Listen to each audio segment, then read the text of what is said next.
studied at Gravesend Grammar School. I was one of 6 boys, and my father wanted us all to study a trade, as he was an electrical engineer. So I was sent to a local carpentry firm, but I soon realised no way. I ended up working for British drug houses, based at the Angel in 1952. It was a company that made insulin. I would catch the 6:15 train from Mepham and then walk into work to save myself the penny bus ride. And the walk was from Cannon Street to the Angel Islington, so it was quite a long walk. My wage was 27 shillings a week, and I gave all of the wages to my mother. I worked in the accounts department for Miss Clements, who had lost her boyfriend in the First World War.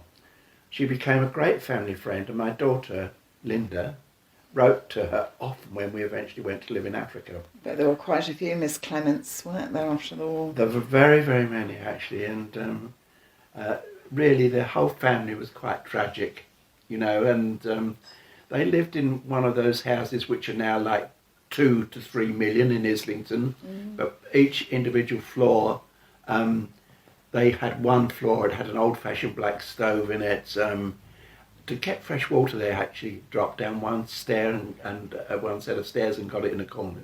It was, you know, but lovely, lovely people, kind.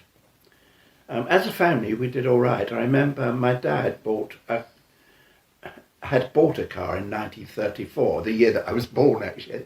A Singer 9, which was quite a big car, and we had it all through the war. It was up on bricks and most of the time, and as kids, we went into it to play, turning the steering wheel, fiddling the gear stick.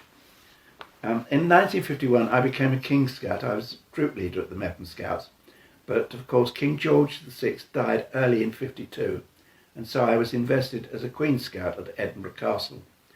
I was 17 years old, travelling on my own up to Edinburgh, and the coach fare cost me £3.10, and the ceremony saw 150 of us in total being sworn in by Lord Llewellyn, the Chief Scout. I sent a postcard to my then girlfriend, and now my wife, which we still have. At the time of the coronation, we were young men, and I wasn't that interested, though today I would definitely identify myself as a royalist. Much better than having a president with the corruption that is so frequently attached to them, and they always eventually want to seize power. I did go to Windsor Castle that year for the Queen Scouts in the St George's Day Parade, and I remember the Queen and Princess Margaret coming to speak to us. They were so young and pretty.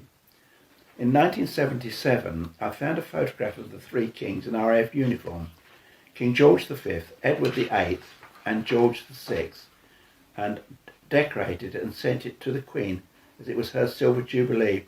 I've still got the letter of reply from her lady in waiting.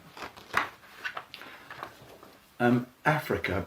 My father had 2 sisters, and one qualified as a nurse and midwife and went overseas to live and work in Kenya. This was about 1937.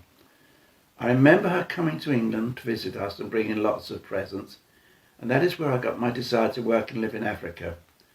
My aunt worked for the East African Military Nursing Service and was a huge influence on my life. When she died, she left me a small legacy, and I commissioned an artist to do a portrait of her, which still hangs in our house. I used to pass by the Rhodesian office, now the Zimbabwe House, which was in the Strand, and I was interested in joining the British South African Horseback Police, but national service got in the way.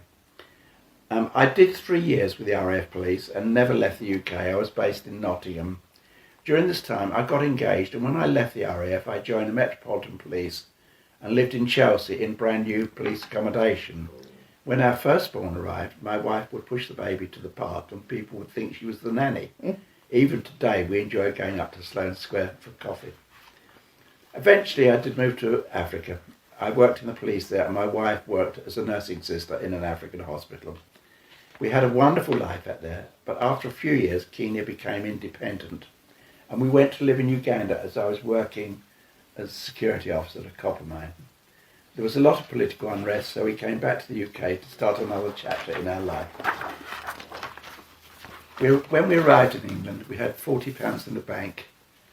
I set up a business with a colleague from my Kenya days, on manufacturing identity cards and security systems.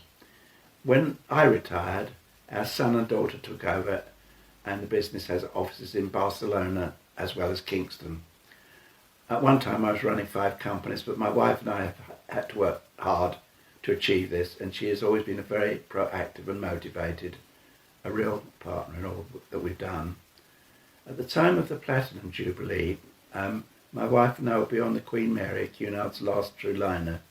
We will be enjoying ourselves, as Cunard really knows how to throw a party, and the ship will be decorated, and there'll be fireworks and themed parties and good food. We actually arrived in New York on the day of the Jubilee, and it was celebrated in New York, so it's quite something. Oh, okay. We were on one of Cunard's ships at the time of Charles and Diana's wedding, and that was really lovely, with huge TV screens televising it all. We arrived in New York on the 6th of June, and we were really looking forward to it.